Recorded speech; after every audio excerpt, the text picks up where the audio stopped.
യേശു ഒരിക്കൽ തിബരിയാസ് എന്ന ഗലീല കടലിൻ്റെ അക്കരയ്ക്ക് പോയി. അവിടെ ചെന്ന് പടകിറങ്ങി മണലാരുണ്യം വിട്ട് പച്ചപ്പുല്ല് മുളച്ചു നിൽക്കുന്നൊരു മൊട്ടക്കുന്നിൽ യേശു കയറി ചെന്നു.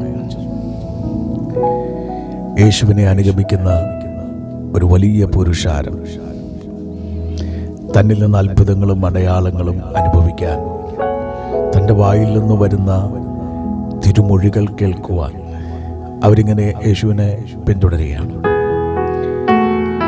ഒരിക്കൽ ഏലിയാവ് ഇതുപോലെ ഈ തിബരിയാസ് എന്ന ഗലീല കടൽ കടന്ന് അക്കരയ്ക്ക് പോയി. അന്ന് തന്നെ ഏലീശ അനുഗമിച്ചു. അത് ഏലിയാവിൽ നിന്നുള്ള അഭിഷേകത്തിൻ്റെ പുതപ്പ് തനിക്ക് ലഭിക്കാൻ വേണ്ടിയിട്ടായിരുന്നു. ഇവിടെ യേശുവിൽ നിന്ന് പ്രാപിക്കാൻ വേണ്ടി ഒരു വലിയ പുരുഷാരം ദിവസങ്ങളോളം ആ മുട്ടക്കുന്നിൻ്റെ മുകളിൽ ഇരിക്കുകയാണ്. ഈ ജനത്തിൻ്റെ ഒരാവശ്യം അവർ പറയാതെ യേശു മനസ്സിലാക്കുന്നു. മറ്റൊന്നുമല്ല, കർത്താവ് അവിടെ വന്ന ശിഷ്യന്മാരോട് പറയുകയാണ്, പ്രത്യേകിച്ച് ഫിലിപ്പോസിനോട് പറയുകയാണ്, യഹൂദന്മാരുടെ പെസഹ പെരുന്നാൾ അടുത്തിരിക്കുന്നു.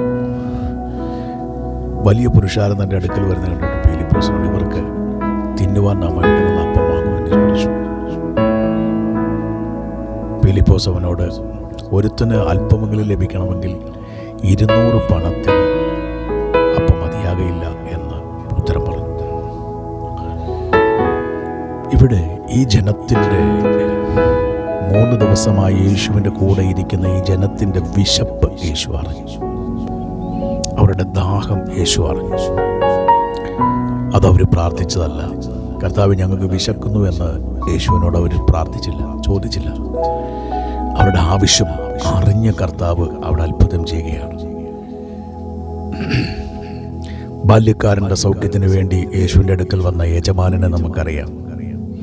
മകളുടെ സൗഖ്യത്തിന് വേണ്ടി വന്ന കനാന്യ സ്ത്രീയെ നമുക്കറിയാം. സഹോദരൻ്റെ ജീവന് വേണ്ടി വന്ന മാർത്തയെ നമുക്കറിയാം.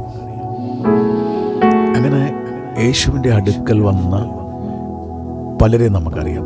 സ്വന്തമായ സൗഖ്യത്തിന് വേണ്ടി വന്ന രക്തസ്രവക്കാരിയെ നമുക്കറിയാം. പക്ഷെ ഇവിടെ ആവശ്യം ഇവർ പറഞ്ഞില്ല. ഈ വിശപ്പിൻ്റെ ആവശ്യം ഇവിടെ ആരും പറഞ്ഞതായിട്ട് രേഖപ്പെടുത്തിയിട്ടില്ല. പക്ഷേ കർത്താവ് അവരുടെ ആവശ്യം അറിഞ്ഞു. പ്രിയപ്പെട്ടവരെ, സങ്കീർത്തനത്തിൽ നമ്മളിങ്ങനെയാണ് വായിക്കുന്നത്.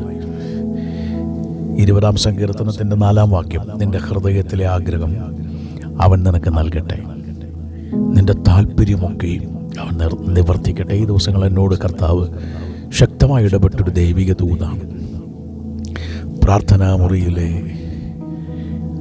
നീയും നിന്റെ കർത്താവുമായിട്ടുള്ള വ്യക്തിപരമായ ബന്ധത്തിൽ ഒരുപക്ഷെ നീ ഇന്ന് വരെ പ്രാർത്ഥിച്ചിട്ടില്ലാത്ത ചില കാര്യങ്ങൾ, കുടുംബ പ്രാർത്ഥനയിലോ സഭാ കൂട്ടായ്മകളിലോ ഉപവാസ പ്രാർത്ഥനകളിലോ ഒന്നും ഒരഭിഷിക്തനോടും ഒരു കൂട്ടു സഹോദരനോടും, എന്തിനേറെ ജീവിത പങ്കാളിയോടോ തലമുറകളോടോ പേരൻസിനോടോ പോലും പറയാത്ത, നിന്റെ ഹൃദയത്തിൻ്റെ ഉള്ളിൽ മാത്രം തിങ്ങി വിങ്ങി മറയുന്ന ചില പ്രാർത്ഥനാ വിഷയങ്ങൾ, ചില ആവശ്യങ്ങൾ നീ മാത്രം ഉള്ളിൽ ഒതുക്കിക്കൊണ്ട് നടക്കുക. നിങ്ങളും പ്രാർത്ഥിച്ചിട്ടില്ല.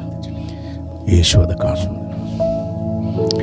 എന്നോട് കർത്താവ് ഈ ദിവസങ്ങളിൽ ഇടപെട്ടൊരു കാര്യമാണ്, നീ പ്രാർത്ഥിക്കാത്ത വിഷയത്തിനും നിനക്ക് വിടുതലയപ്പാൻ യേശു ശക്തനാണ്. കാരണം നിന്റെ ഹൃദയം യേശു അറിയുന്നു.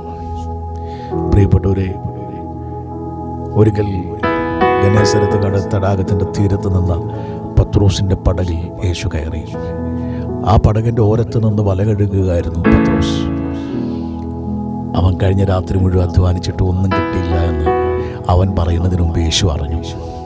അവൻ്റെ വീട് പട്ടിണിയാണെന്നും അവൻ്റെ വീട് ശൂന്യതയിലാണെന്നും യേശു അറിഞ്ഞു. അവൻ്റെ പടകിനെ അന്ന് നിറച്ചു.